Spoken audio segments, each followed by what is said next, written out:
Hey guys, welcome back to In Bed with Kate. Have you heard the theory that men think about sex once every 7 seconds?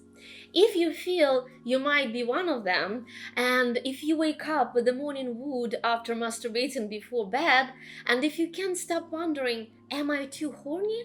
This video is for you. A lot of men experience shame about their high sex drive, and it's very often a reason for them to call a sex therapist to ask if they're even normal.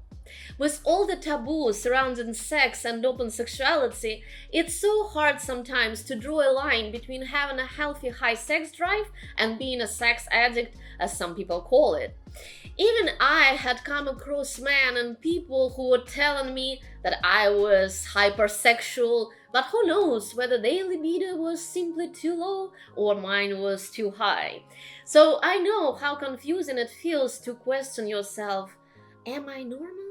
Even though sex-negative society wants everyone to think that there is something wrong with us having sex or thinking about sex too much, today we will dive into being too horny and we will upload some sexual shame. Guys, according to YouTube policy, 18 plus content can be promoted or monetized. I'm doing this for free just to raise the level of sexual education. So please like and subscribe, it's not that hard and I would appreciate it a lot. And let's get started. Super horny all the time? It's nothing to be ashamed of. Having a high sex drive is okay. It would have been much worse if sex didn't bother you at all, at least in my personal opinion. In short, feeling extra horny is okay as long as it's not causing a trouble, right? And what I mean by that is if you can perform your everyday duties, work, etc. without getting lost in a bathroom jerking off for half of the day, you are probably fine. If you play with yourself a lot when there is not much going on, who are we to tell you how to spend your time? However, if it's causing problems in your daily life, there are ways to deal with it. So it's all about managing your sex drive to keep things balanced and healthy. Some people will naturally have a higher sex drive than others, which is the only problem if it's distracting or disruptive for other areas of your life. So now let's talk about what things and factors can affect your sex drive. Hormones like testosterone play a role in your libido. Spikes of testosterone may boost your arousal. Likewise, people who engage in sexual behavior have higher testosterone production. So, as more you fuck, as more you want to fuck. That creates this cycle which could cause a boosted sex drive over time. Things like exercise can also boost your testosterone and make you feel a little friskier. Research shows that testosterone levels rise for short periods of time after you work out, ranging from 15 minutes to 1 hour depending on the man. Younger men get a bigger post-exercise boost. Testosterone levels also vary throughout the day. Levels are typically higher in the morning and lower in the afternoon. That's why you have morning wood, but not an afternoon wood, right? Eating certain foods like chocolate, cheese, nuts, which contain love-related substance, might also boost up your sex drive. While aphrodisiacs like oysters and avocados can not only make you hornier, but also support your overall health. Have you ever noticed that the guys who eat a lot of seafood never have erection problems? That's why. We are what we eat. So it applies to your erection and your sex drive as well. Alcohol can also make people feel hornier, but it's a bit more complicated than that. Alcohol can increase desire, but it also lowers your physical arousal, affecting orgasms and ability to get hard and wet. Even though alcohol and other substances can interfere with sexual function, they may actually make you more aroused to begin with. That's because they loosen you up and leave you feeling a bit more frisky than you would be if you were sober. However, we highly recommend you to enjoy sober sex, so you can actually be present in the moment and enjoy and feel all the sensations. Masturbating frequently can amp up your arousal by releasing hormones like dopamine and testosterone. So, the more someone engages in sexual activity of any kind, including masturbation, the easier it is to become physiologically aroused. Men masturbate more frequently, according to one study, so that's why maybe we come across horny men more often than super horny women. So this could lead to more frequent arousal, and there are moments even in women's life when we can be extremely horny, while other times we want to avoid the intimacy completely. So this phenomenon isn't women's fault. In fact, the fault lies in their bodies and in the ranging hormones within. For example, ovulation and puberty can boost testosterone and make you feel the sexual desire. And during your menstrual cycle, hormonal changes can boost your sex drive or calm it down. Ovulation tends to spike the desire, while increased blood flow during your period can also heighten the arousal. The days in a menstrual cycle are filled with changing hormones as well as events that are designed to activate your sex drive. For example, some people report feeling more easily turned on during the middle of their cycle or about 14 days before their period starts. Pregnancy can bring a surge in sexual arousal due to higher estrogen levels and increased blood flow to the genitals, enhancing the sensation you feel from sex, penetration, or oral stimulation. Ever wondered why a full bladder can make you feel horny? Well, for those of us with vaginas, it's all about the close neighborhood of the clitoris, vagina, and urethra. When your bladder is full, it can press on these areas, sparking arousal.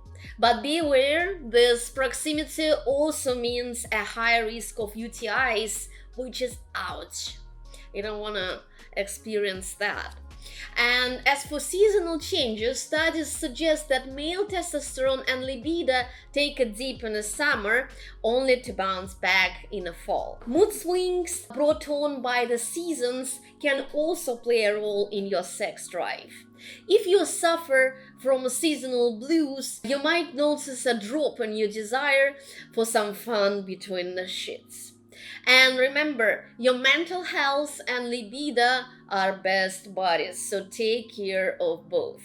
So situational factors play a big role in what gets you going.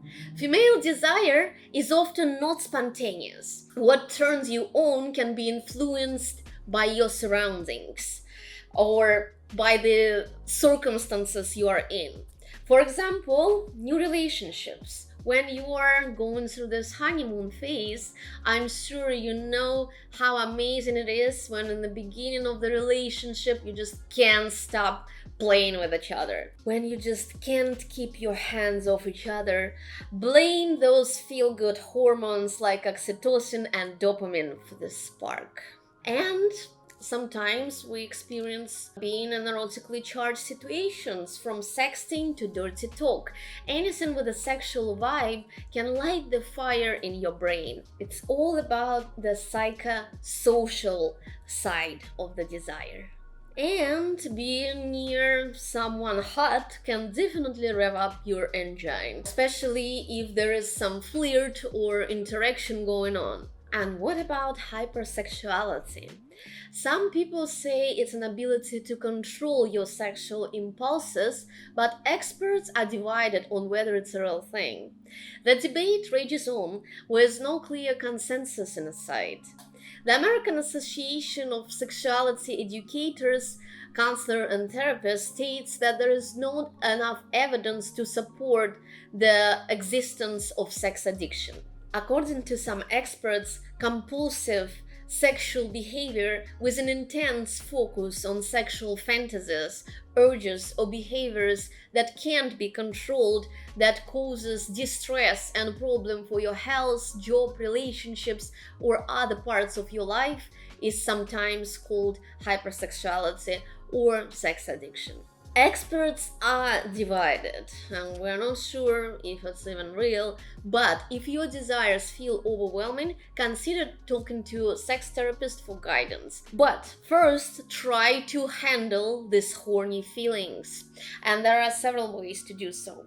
First of all, have sex often with a willing partner to boost satisfaction and enjoy health benefits like reduced stress. Aim for some action every other day or every day if your partner is down for it, or consider opening up a relationship. Then, of course, masturbation is a fantastic way to release the sexual tension. With a wide range of sex toys available on the market, you can have the best solo sessions ever if your partner can feel your hardness and horniness all the time. From automatic blowjob machines and masturbators that can connect to the app to interactive toys that sync to the porn video, you will never get bored with all the innovations manufacturers have to offer. And in this case, you don't have to look for other partners and open up the relationship. You can just enjoy the wide variety of innovative devices that market has to offer in 2024. And also explore other avenues. Virtual sex, phone sex, ethical porn can satisfy your urges without physical contact. Webcam business has grown so much, and you can now have virtual sex with anyone on the platform to explore your sexuality and desires safely. And break a sweat if you don't want to engage in sexual activity to deal with your horniness. Exercise isn't just for your body, it can also help you ease the stress and unleash those feel good hormones. Burn off that sexual tension in a healthy way. Every time when I couldn't have sex with my partner, or when I didn't have one, gym or running were saving my ass, and they still do. And stay mindful. Practice mindfulness to stay present and connected to your body. It can help managing compulsive behaviors, including excessive sexual urges that disrupt your daily life. So maybe sign up for yoga classes, go to sound baths, practice meditation, or start your day with some breath work, and you can even listen to meditations before you go to bed. Again, if your wild desires start messing with your daily life or personal relationships, maybe it's a time to reach out to sex therapist if none of the things that were suggested to try didn't work. And remember, it's totally normal to feel the hit, whether it's the food you eat or your solo adventures. Many factors can bring you to the point that you feel too horny. So listen to your body. It sends you signals about what it craves. As long as your high libido isn't causing chaos in your life, embrace your sexuality, because there is nothing bad about being too horny and have this desire to give and receive love. Being horny is a natural part of being human, even if it sometimes throws you off your game. Stay confident and stay sexy, and I'll see you next time in Bed with Kate.